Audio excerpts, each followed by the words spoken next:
All right. Hello, everyone. We'd like to call our March 4th meeting to order. Madam Treasurer, please call the roll. Mrs. Seguin? Here. Mr. Gebhardt? Here. Ms. Karstoffen? Here. Mr. Hauser? Here. Mr. Parker? Here. All right, let's all rise for the Pledge of Allegiance. I pledge allegiance to the flag of the United States of America and to the republic for which it stands, one nation, under God, indivisible, with liberty and justice for all. Okay, I'd like to introduce our board members. We have Mr. Brett Parker on the far right. I had to figure it out. Mr. Mike Gebhardt to my immediate right. Ms. Annie Karstoffen to my immediate left. Mr. Lynn Hauser to her left. And then we have Superintendent Ann Slosh and our Treasurer Colleen Abehold. All right, we do have a few presentations today. Our first one will be from Brian Kokai to talk about our facility usage. Yeah. This is in response to the questions that you asked for on February 4th, so about facility usage. Yeah, we had asked just what the policy was, if we Yep. could have him present on it, and then we can figure out if there's any changes that need to be made. Yep. Thank you, Brian. Yeah, thank you, President Seguin, members of the board. As Superintendent Schloss said, this is in response to some community inquiry regarding facility usage and whether or not that could be a potential revenue stream during a time of financial hardship. So I'm going to try to make this quick. I'm going to go through some slides quickly because they're kind of boring and there's just some key takeaways. But we're going to, first I just wanted to cover the background of how we handle facilities, rentals to community organizations here, some of the products that we use, and that if you're considering making changes, where some things I think you need to consider before making those changes, and then where I would start with making those changes, if you desire to do so, okay? So there's a lot of rules that dictate how schools operate, and that's true for community usage of our facilities as well. There's a couple Ohio laws that I found that I believe some of basically we have to do, which is 331376, which states in general that school premises are available for educational and recreational purposes, and 3313.77, which is largely, I think, the same as 7.6, but goes into a lot more details about organizations that could be or should be considered when using community use of the schools. It also talks about non-school hours, and I believe in this statute as well that it gives the board direction to create a policy, which you have. I'll talk about that in a little bit. And then that policy also gives you the ability to charge reasonable fees for use of the community, for community's use of the facility. There are also federal laws, believe it or not, that govern the use of schools, and that's because we accept federal money. We're bound by their laws. So the big takeaway here is the equal access. So we have to treat all groups equally, which makes sense. And there may also be First Amendment considerations when and if we allow groups to come in. Do they have the right to freedom of speech? Again, you have a policy. That is policy KG. And KG largely summarizes the Ohio Revised Code, which states that you will open up your facilities for community use for the betterment of the community. KG is, there's not a lot to KG. It's really what I copied in this. But you have a regulation, KGR, which is about 5 pages of kind of rules and regulations that govern the use of the facilities. And again, I'm not going to read all of them to you, but I can make sure you get a copy of those as well. Additionally, I believe the strategic plan for the school district was approved in, I think, 2023. And its goal number 2 is we will work collaboratively with our community to reduce educational barriers for students and families. And I believe the first bullet there really kind of ties it in with community use of the facility, is develop a collaborative partnerships with parents, agencies, and other parties to offer wraparound services. So you're going to see that and how that comes to be when I talk about some of the people that use our facilities. So I know I went through all of that really, really fast, so I just want to give you the key takeaways here, which is Ohio law requires community use of district facilities. The board can adopt a policy to charge reasonable fees. Access to the facilities must be equitable. You can't discriminate based on religion, gender, all of the things. And per your own policy, groups organized solely for the purpose of strengthening and supporting the Elyria schools or some element of its curricular or co-curricular program, sorry, there's a period there that shouldn't be, may use school facilities without a charge. So that's your regulation in the current policy that you have. Okay. Some examples of how we manage. This is a screenshot of the calendar for tonight. So these are all the events that are going on in the school district tonight. We use a program called FMX. If you've ever been involved with a third-party organization, we've probably asked you to create an FMX account to come in, and it's how we manage. So imagine this times 365 days. That's our school. We're a fully operating event center, that's for sure. So how it works in practice, based off of all the laws, the policies, this is what my office's interpretation of how we charge and how we don't charge. So the first thing we look at is the organization that wants to use our facilities, are they for-profit or non-profit? If they're for-profit, we charge them on Schedule A, and I'll show you that in a second here. If they're non-profit, we ask ourselves, are they a partner organization? So that could be the Friends of Elyria Basketball Youth League, right? They partner with our program to promote our program, to funnel players to our program, right? So they're a partner organization. Boys and Girls Club, after school care for our students that we don't offer, might be a partner organization for us. If they're a partner organization, they go to Schedule C. If they're not a partner organization, they go to Schedule B. But then the charge is, reasonable fees, equitable access. We're allowing this group to use it for free. What's our stance with this particular group, right? And what we do in general is ask ourselves, is the facility open? If it's not open, we charge them for the direct cost, the reasonable cost, to keep the facility open for their use. So for example, if a group wanted to use Ely Elementary School on a Saturday afternoon, Ely Elementary School is typically not open.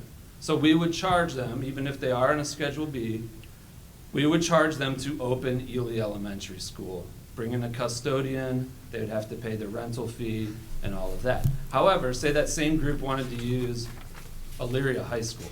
Well, Elyria High School never closes. So in that instance, it's already open. We don't have any direct costs related to the rental. They generally then do not get charged because it's already open. As a note here, you're going to see Schedule A, Schedule B, Schedule C. Regardless of whether they are A, B, C, or D on the schedule, they wouldn't be a D. A, B, or C, they always have to have $1 million general liability insurance, unless specifically waived by you in a vote in an open meeting, which you've done before. But in general, all these groups always have to have their own insurance, regardless of whether they receive a charge from us or not. Brian, an example of a time they waived was the alumni band when they practiced on our grounds? Correct. Okay. So I've talked a lot about Schedule A, Schedule B, Schedule C, Schedule D. In general, we charge for the items listed. Schedule A is, to summarize, for-profit not affiliated with us. That might be, in general, Schedule A typically falls under pack rentals, which I've not talked about really a lot about this pack rentals at all in this, because we do rent out our pack, and they're mostly Schedule A when we rent them out.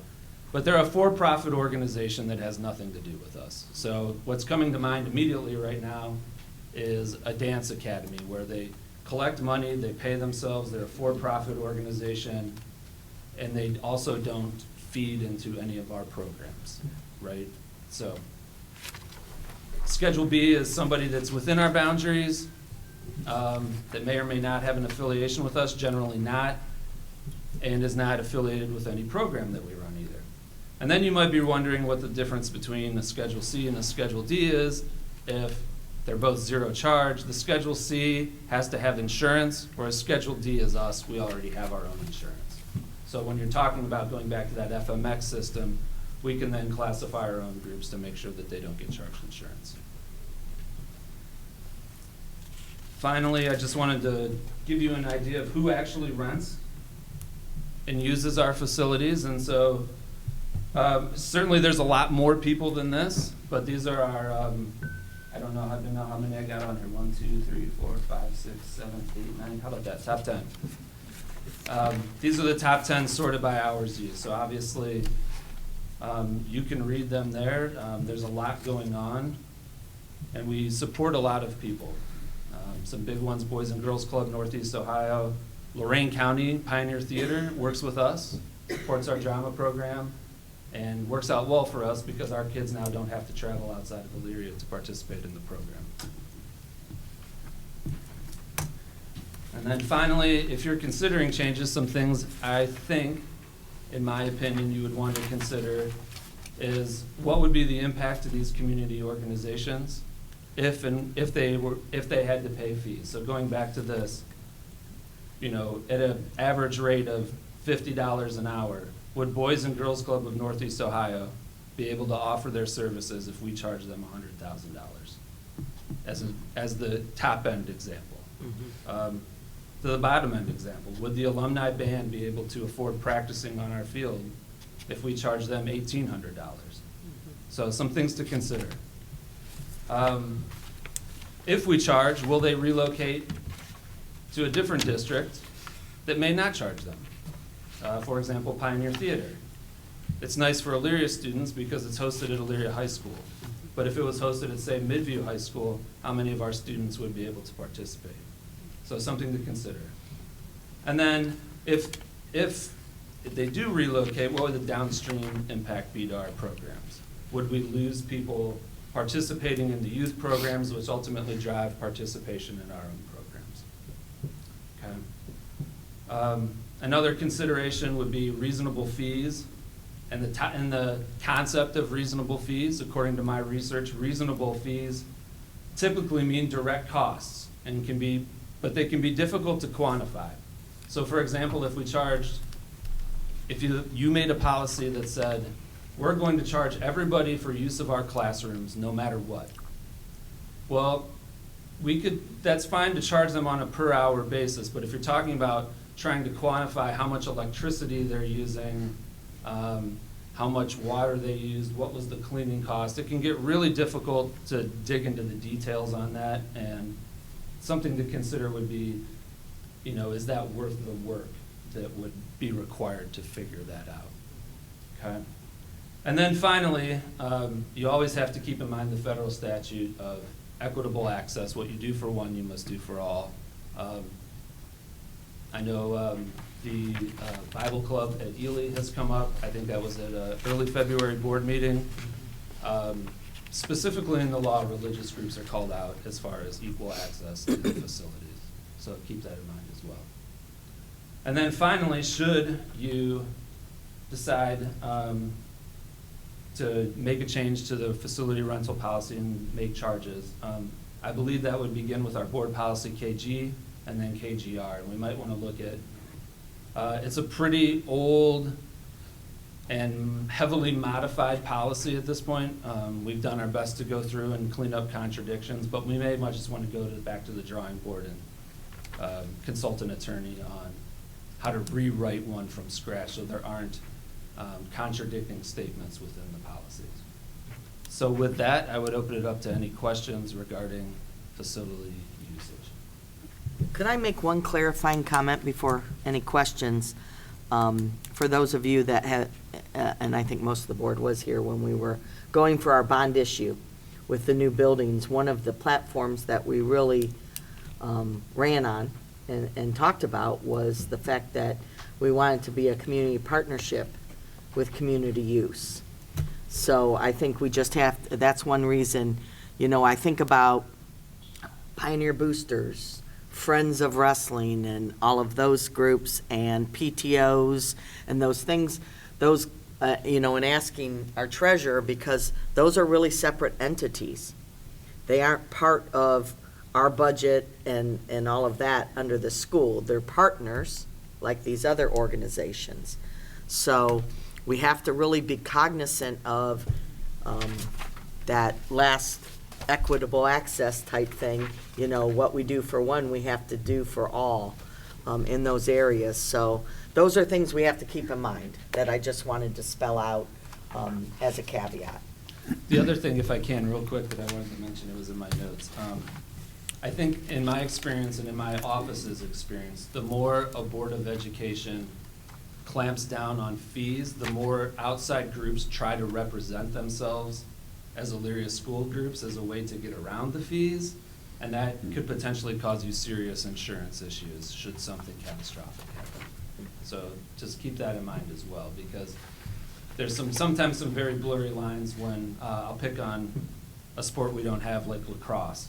If our head lacrosse coach also is involved in the youth organization, and he puts down on his reservation that this is for the Elyria High School lacrosse team, but really it's the youth organization showing up using it, we're not in a great place in that point. But that's what, in my experience, in my office's experience, when they don't have the money to pay these fees, those are the types of things they resort to under the guise of helping kids.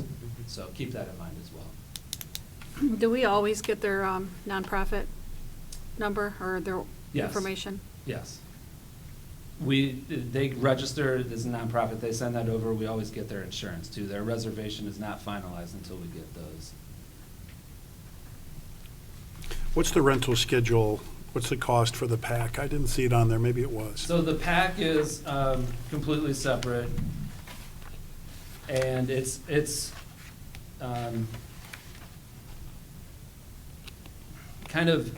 a scope of work that's created in a whole separate contract by Mr. Simons, J.R. Simons, who's our Performing Arts Center manager. He works with a third-party organization.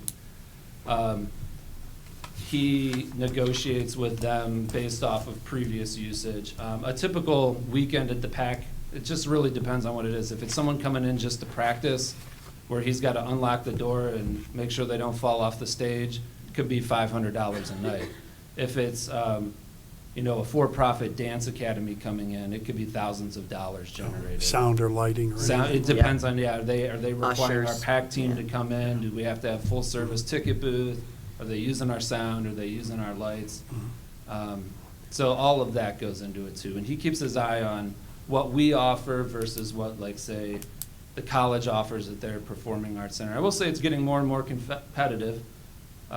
School districts around us are building performing arts centers that are larger than ours and newer than ours. So he keeps his eye on that and negotiates what is a fair rate to keep it rented, but also drive some profit. And generally what that money is used for, it goes back into an account that we just hold the cash to make repairs to the Performing Repairs and Arts Center. So improvements. that's generally been our fund to make Performing Good. Arts Center repairs, is that money generated from rentals of the PAC. And the $1 million liability, that's everybody, that's if there's a reading club. Correct. Okay. Yeah. Outside of the PAC, are a majority of the rentals we don't charge for them probably? We don't Sounds charge like- for a whole lot of rentals outside of the PAC. Okay. That's correct. Just when it comes down to partner organizations and then equitable access, and then do we really even incur direct costs, we find ourselves not charging for probably 95% of the rentals. And when you look at the top 10, most of those organizations are there to serve our students, which we love. And most of them are parent choice, whether or not their student is in them. Anybody else? Do they still use the schools for elections? They don't, do No, Currently do not, but we are under obligation, should they want to, we have to allow them to. I do not believe we No.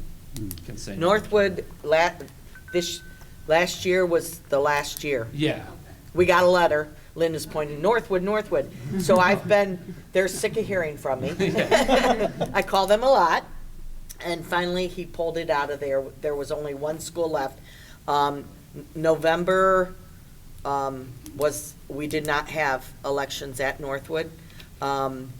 So it was the first time we didn't. And for us, it was always the safety issue. We actually ended up calling a calamity day a couple times with that. But right across the street at Crossroads and down the street at the Baptist and LCC, they figured it out for us.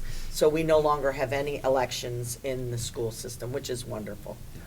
But they could. They could at any if they time. so choose, Yeah. yes, they can, and we can't do anything about it. Yep. That's not good, but I understand. Hopefully, it sounds like Superintendent Schloss was able to reason with Yeah, them. though. I can be a pain, right? It's good. Good presentation. I'll read over the language, though. But then you were also saying that if we were to tweak the policies at all, we would have to maybe consult an attorney.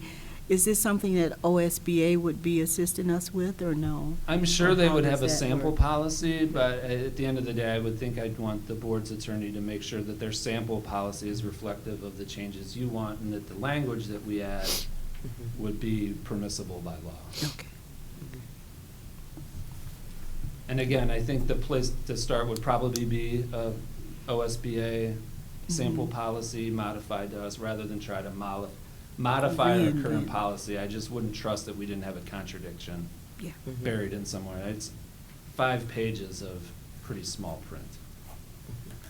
On here, like it has administrator, custodial, security, does your office decide then if they need an administrator versus who they need to have there, or? Generally, yes. So there's some discretion in the policy that says, that the director can make some determinations of whether security is needed, whether it's not needed. And generally, what we do in that situation is look at past behavior of the organization, and maybe not the organization, but say it's, again, pick on lacrosse, since we don't have a lacrosse team.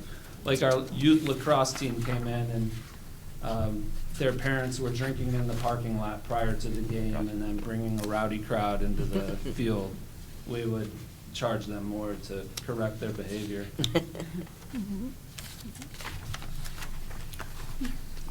All right, well, thank you, Brian. Sure. Very good. We can get you some sample policies Okay. and send them. All right, moving along, we have another presentation that came out of our meeting in Yeah. February. If I could just preface, we did ask, this is Heather and Matt, but we also asked them to dig a little on some of the bigger non-athletic after-school, like marching band, some of the choirs like Madrigals, robotics. So they did get numbers from them, but we did not specifically bring them into the conversation yet, as the biggest group is the athletics, so. Okay. Good evening. So as she said, we're going to just present some of the basic information as far as pay to participate. And first we started with schools from Lorain County that have pay to participate, which would be Columbia, Keystone, Firelands, Vermilion, Avon Lake, Midview, and North Ridgeville. And obviously those last 4 are also within our conference, so we're pulling, some extra information there. In regards to Lorain County schools, as far as middle school sports, you'll see that the range was anywhere between $100 to $300. And the way that works is some of them charge a flat fee per sport. So, if Matt is in a fall sport, a winter sport, a spring sport, he would pay $100 per sport for $300 a year. Other schools have a tiered structure where, let's say it's $150 for the first activity, so he would pay $150 for his fall sport, $125 for his winter sport, and $75 for his spring sport. Another school had a charge of just $125 for the first activity, $25 for just any additional activities, and then There's yet another school who charges by the sport, and their pricing is very detailed, and you'll see their examples include cross-country, which was $350, football $400, hockey up to $700, and baseball $350. And that's just, those prices are based on entry fees for events, or in the case of hockey, they include the ice time. If you're familiar with hockey, it's very expensive for a hockey team. So that's where those fees come in, and that's at the middle school level. And then at the high school level in Lorraine County, again, fees range only up to about $300. Again, flat fee or the tiered structures. You'll see there that in this case, I included sports like golf at $700. And again, that is because of the course fees. A lot of the golf courses are actually raising their fees to try to discourage high schools from using their courses, because they're trying to bring in more of the public. We've actually, some schools have actually had courses say, we're not bringing you back because we don't make enough money on you. So that's where those ranges come from. And then in Lorraine County, as far as caps, some schools they don't have a dollar amount cap, but they will say if your child is in 3 sports, that 3rd sport is free. Another school, and I believe it was Amherst, was $300 per child. So child 1 would be $300, child 2 would be $300, but if they had a 3rd child, it was only a payment of $150. And one school went up to $750 as a family cap. So, you know, multiple athletes in a household, let's say a family has 3 children, no matter what, if they're in multiple sports, once they hit that $750 cap, then they don't pay anymore.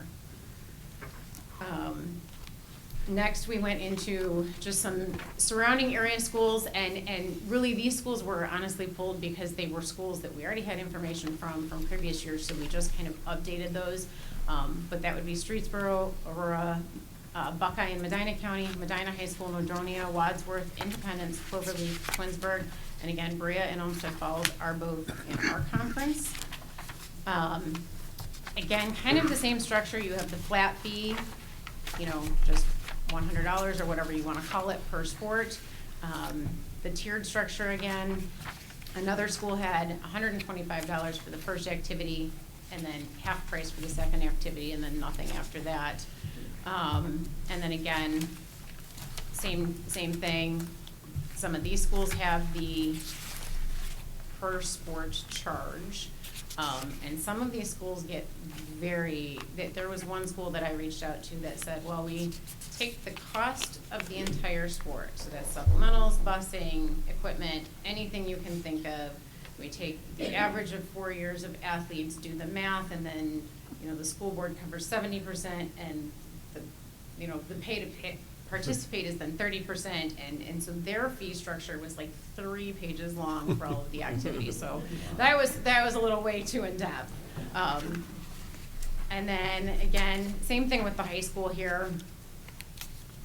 In this case, family cap, no cap, 3rd sports free, 3rd child up to $750. So you'll see that Lorraine County and some of those surrounding area schools are pretty similar when you're looking at fee structure. Then we looked at schools with similar demographics. So that would be Garfield Heights, Hamilton, Barberton, Maple Heights, Ashtabula, Bedford, and Painesville. In this case, there's middle school sports range from $25 to $150. Again, kind of the same structures as far as flat fees or tiered. Their high schools were relatively minimal when you're looking at a per sport fee at the high school level, which was only $65 to $175. So these schools, you know, were trying to keep their fees a little bit lower, but they were still charging something. In this case, $300 per student was the family cap for one district. Another one was $300 per season. So if you have multiple athletes in one season, regardless of what the costs truly were, you were only paying $300. And then some of them ranged from $165 a family up to $500 a family. So you can see that there is a broad range of family caps out there. to note that there are some of the schools with similar demographics that don't have fees right now are Euclid, Lorraine, Dayton Public, Warrensville Heights, Toledo Public, and Buckeye Local. But I will say that 2 of the schools that I did talk to on this list actually said they're very much in the same situation as us, and they're starting to explore it. So they did ask me to share some of my findings with them as well. But those are the schools currently, so, like I said, similar demographics to us that don't have pay to participate. So proposed groups included in the fees, and this was across the board with all of these different school districts, all high school and middle school sports, and then marching band, choir, orchestra, drama, so any of those groups that have performances outside the regular academic day, and then also the robotics teams. And just to give you an idea of what our athletic numbers look like, in high school participation, we have 216 current athletes that are just a one-sport athlete. We have 115 that do at least 2 sports, 57 that are 3-sport athletes, and 19 that are considered 4 or more athletes. And you may be kind of questioning how you can do that when there's only 3 seasons, but cheerleading is considered a sport, and so each of their seasons, their fall season is one season, their winter season is one season, but then some of them are also involved in things like cross-country or track or things like that. So that's where you come up with the number of athletes that have 4 or more. In the middle school, we have 140 single-sport athletes, 194 2-sport athletes, 49 3-sport athletes, and 16 4 or more sport athletes. And then you'll see there that I did note that we have currently 73 households that have multiple sport athletes. As far as at the high school, participation in music, drama, and robotics, you can see the numbers there. Marching band is 126, and then throughout the season, those students then break into concert band with 31 students, symphonic band with 37, wind ensemble with 42. And to note, there are some JVS and early college students that are in marching band, but that are not obviously in those other bands because those meet during the day, so the students are not, with us. And then 37 in jazz band. Our choir numbers are 38 in concert choir, 17 in chorale, 42 in treble choir, 39 in a cappella, and 22 in madrigals. And then our orchestra numbers are camerata 21, symphonic 31, chamber orchestra 23, and fiddlers 15. And those 15 are also, part of one of the other orchestras as well.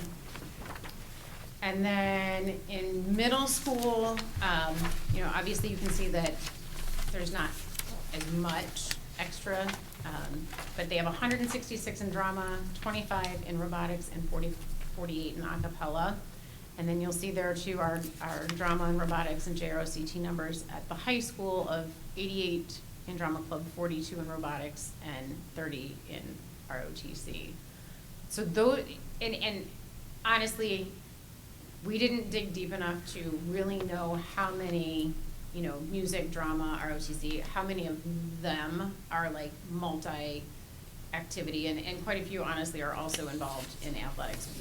Our information was a little bit easier for us to pull than that, but I could always, get you that information if you were interested to know how many students are multi-group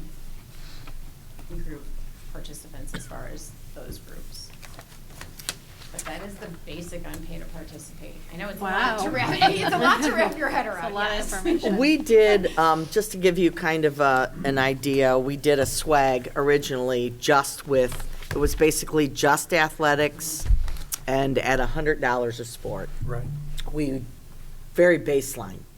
And we were talking about anywhere from $125,000 to $175,000 a year for that. Now, 100 grand, yeah. understand that's if every single child still participates with the money cost and they participate in as many sports as they are now.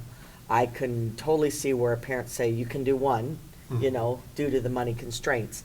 So I would say that would probably at the most be half of that. So then the question starts with, and I'm just here to provide you thoughts throughout this, the collection and the impact that'll have on all the activities managing all of that collection. I could, at a future time, tell you about the reason we don't have K-8 fees, because of the amount of time and money it's spent just to collect the fees. We ended up saving money by taking them away from K-8. But I also think that, over the years, this has come up many times. And many times when you start to weigh actually what you're going to get out of it from the, basically, allowing or giving the opportunity to have these activities, and then families, because these are optional, even if they're free and reduced lunch, they would still have to pay, because it's considered an optional activity. So you look at that and you start to think about, at least my heart goes to, and I'm sure many of yours, the kids that can't afford it. Their families can't afford it. And I just think there's no way to pinpoint this is how much it will generate, because I think that there will be so many parameters on families that they'll have to set. I know we have 4 sport athletes that are also in band or drama, so you talk about 6, even if we cap it, and then many family, I know my family, 5 kids, I don't think my parents would have been able to afford that. At the end of the day, I think those are all things we have to consider and look at. There are some districts, and some of the information we found, that charge like $30 to be in student council, $50 to be part of, a link crew or something. And you start adding all of that. To me, we want our students involved, because what we know about our students is the more involved they are, the better they do academically. That's very much tied together. So the more we limit them from being able to be involved, that might have a change in many other things. Just my job to give you my recommendations on this, but we can dig further. We just wanted you to have the data. Lots of data. Does anyone have questions? No, thank you. All right, thank you, guys. Well, I'm just going to ask you, do you have, you would have presented it if you did, but it'd be worth looking into how participation's been affected, if there's any studies on that, how participation has been affected, and is there any pro side to it? In other words, I've made a financial commitment to be involved, so I'm more likely to keep my commitment. I know when the work I used to do in radio, when I got free tickets to something, sometimes I didn't show up, but when I paid for my tickets, I always showed up. Right, yes. Yep. I can certainly reach out to some of these schools. I know quite a few of these schools have had this in place for a long time, so I'm not sure Yeah. if they'll have that data, but I can definitely reach out to them and see if they know, or. A more recent, and one with the same demographics. Yes, Yeah, yeah. Absolutely. perfect. In general, it seems like most schools do charge something. Mhm. I will say, in our conference, Olmsted Falls does not. They're Mhm. one of the only ones, and Berea is very low, I think. Don't quote me on this, but I wanna say like anywhere from $40 to $80 in Berea. So they are like the lowest one within our conference, so. All right, thank you. Thanks. Thank Thank you. you. Great job. Good job, Matt. Way to speak that. Great job. You said everything He you pulled needed. all the info. Didn't give us anything. All right, moving along, do we have no visitor comments? No visitor comments. No visitor comments. So, item E, meeting minutes. The meeting minutes have been posted. Do I have a motion to approve the meeting minutes? So moved. Second. Madam Treasurer, please call the roll. Ms. Karstoffen? Aye. Mr. Parker? Aye. Mr. Gebhardt? Aye. Mr. Hauser? Aye. Mrs. Segwin? Aye, motion carries. Treasurer action items. Yes, thank you. We have one action item, and it's to accept the donations from Charge into Reading and Second Baptist, so thank you very much for your donations. All right, thank you. Do we have a motion to accept treasurer action items? Motion. Second. Any questions? If none, please call the roll. Mr. Hauser? Aye. Mr. Gebhardt? Aye. Ms. Karstoffen? Aye. Mr. Parker? Aye. Mrs. Segwin? Aye, motion carries. Treasurer other? I have no other. I do have a report for you, so I emailed it over, but I also printed out a copy for you guys. And, I mean, for the sake of a third presentation, I'll just kind of briefly go over it, but there's a copy for you, so please look it over, ask any questions that you have. But it's just a report that provides the update personnel action items and their financial impact since the last reporting period. So you'll see for the February 4th board meeting, all the appointments and resignations and what that did financially.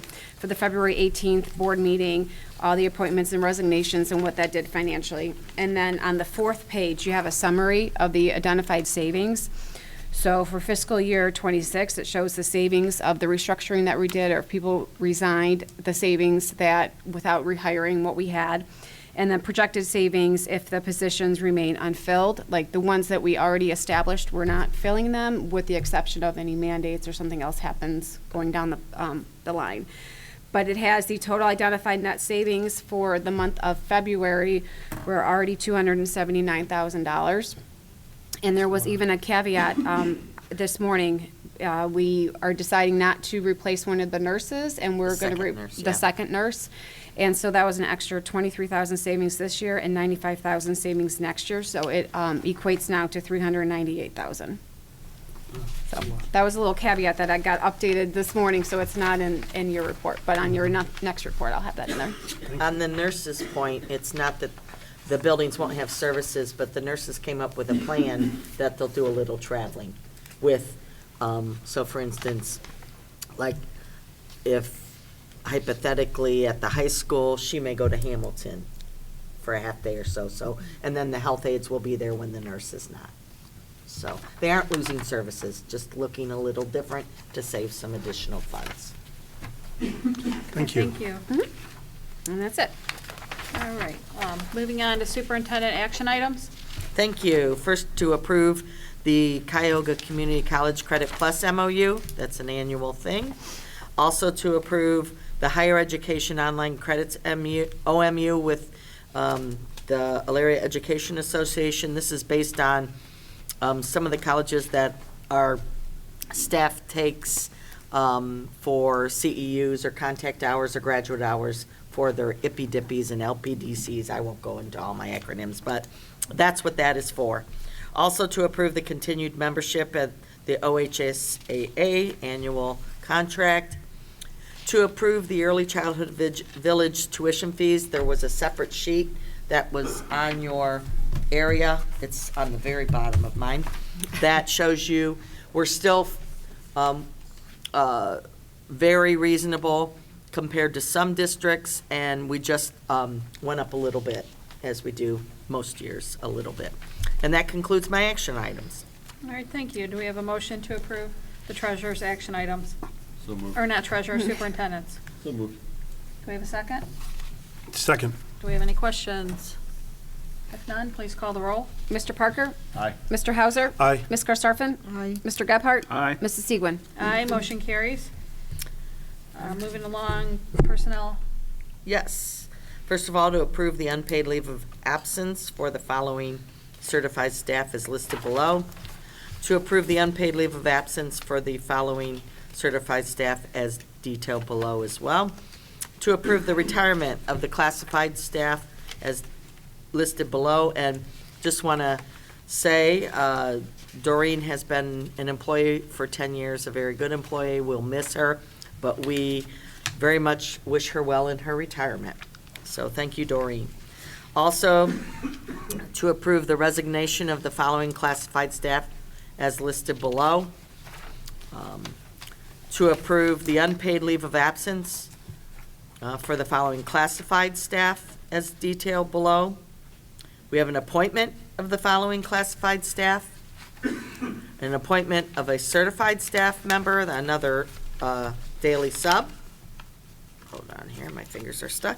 To approve the resignation of the following classified administrator, Jen Kellower, payroll.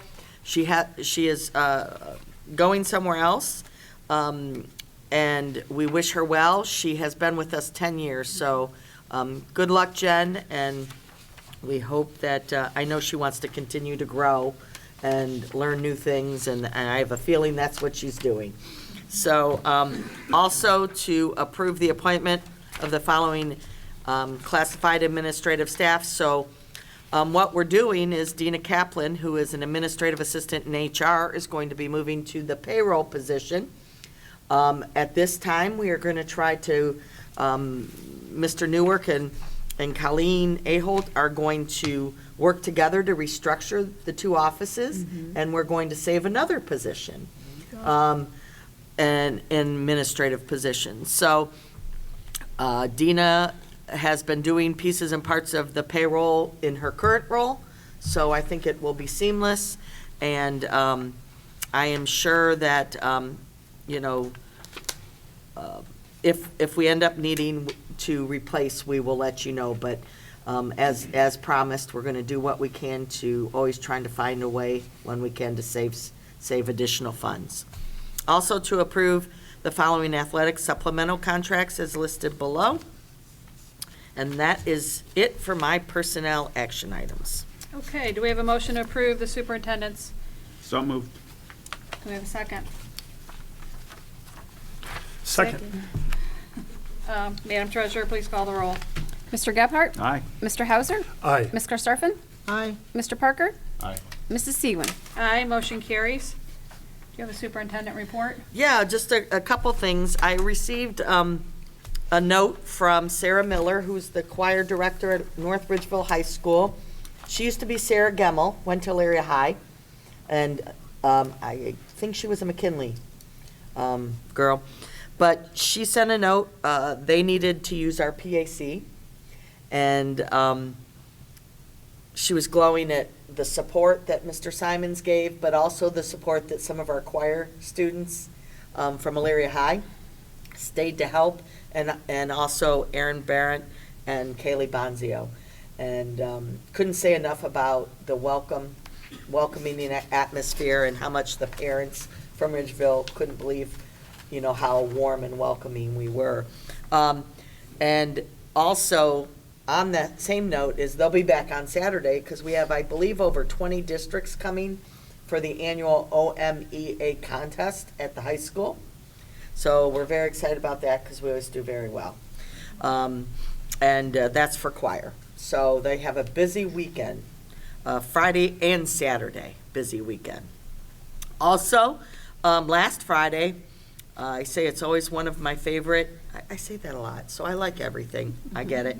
But one of my favorite things that I go to every year, Troy Hill and Ann Runyon and the Black Student Union put on their annual celebration of Black History Month, and Judge Emeka, she told us all, Emeka, okay, see, she taught us how to say it, and I still messed it up.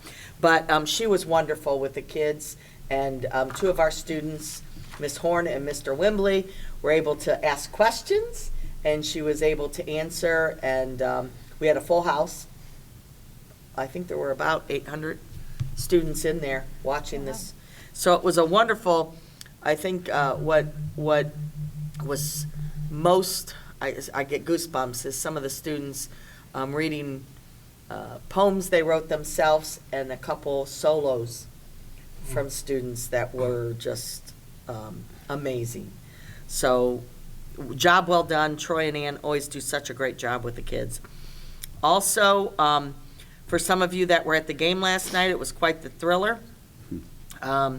We won by a lot at the end, and a lot of the kids were able to play, but they played a great 4 quarters last night, and they're on to district finals in Barberton at 7 p.m. on Saturday. When they win that game, it's on the 11th, thank you, at the University of Akron. So good luck to them. Also, we've been getting just a little update on everything going on with the reductions and the displacements. We let the staff know on Monday. Every Monday I send a message, as you all know, and the reductions are now completed, barring any state mandate or money changes, as we've said, and we are going to be moving on to the displacements. At this point, We have been telling them the displacements won't happen till after spring break, but if we get them done sooner, we will do them sooner. We're trying. It's our second puzzle, a third puzzle, maybe fourth, and we're trying to get it done. So I will tell you that